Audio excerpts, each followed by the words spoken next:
Matthieu, chapitre 7. Ne jugez pas afin de ne pas être jugés, car on vous jugera de la même manière que vous aurez jugé et on utilisera pour vous la mesure dont vous vous serez servi. Pourquoi vois-tu la paille qui est dans l'œil de ton frère et ne remarques-tu pas la poutre qui est dans ton œil? Ou comment peux-tu dire à ton frère, laisse-moi enlever la paille de ton œil, alors que toi, tu as une poutre dans le tien? Hypocrite, enlève d'abord la poutre de ton œil, et alors tu verras clair pour retirer la paille de l'œil de ton frère. Ne donnez pas les choses saintes aux chiens et ne jetez pas vos perles devant les porcs, de peur qu'ils ne les piétinent et qu'ils ne se retournent pour vous déchirer. Demandez et l'on vous donnera. Cherchez et vous trouverez. Frappez et l'on vous ouvrira. En effet, toute personne qui demande reçoit, celui qui cherche trouve et l'on ouvre à celui qui frappe.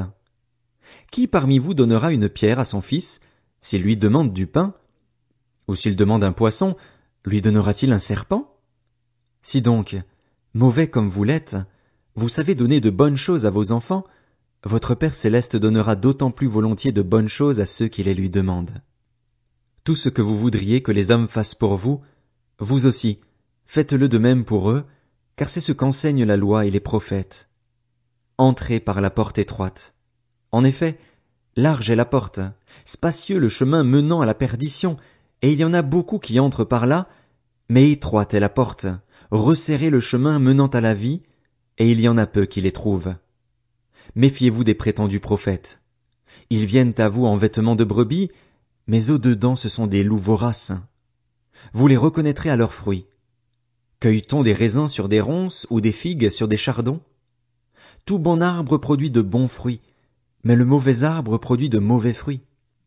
Un bon arbre ne peut pas porter de mauvais fruits, ni un mauvais arbre porter de bons fruits. Tout arbre qui ne produit pas de bons fruits est coupé et jeté au feu. C'est donc à leurs fruits que vous les reconnaîtrez. Ceux qui me disent « Seigneur, Seigneur », n'entreront pas tous dans le royaume des cieux, mais seulement celui qui fait la volonté de mon Père céleste. Beaucoup me diront ce jour-là « Seigneur, Seigneur, n'avons-nous pas prophétisé en ton nom? N'avons-nous pas chassé des démons en ton nom? N'avons-nous pas fait beaucoup de miracles en ton nom? » Alors je leur dirai ouvertement « Je ne vous ai jamais connus. Éloignez-vous de moi, vous qui commettez le mal. » C'est pourquoi, toute personne qui entend ces paroles que je dis et les met en pratique, je la comparerai à un homme prudent qui a construit sa maison sur le rocher. La pluie est tombée, les torrents sont venus, les vents ont soufflé et se sont déchaînés contre cette maison. Elle ne s'est pas écroulée, parce qu'elle était fondée sur le rocher. Mais toute personne qui entend ces paroles que je dis et ne les met pas en pratique ressemblera à un fou qui a construit sa maison sur le sable. La pluie est tombée, les torrents sont venus, les vents ont soufflé et se sont abattus sur cette maison. Elle s'est écroulée et sa ruine a été grande. Quand Jésus eut fini de prononcer ces paroles, les foules restèrent frappées par son enseignement, car il enseignait avec autorité et non comme leurs spécialistes de la loi.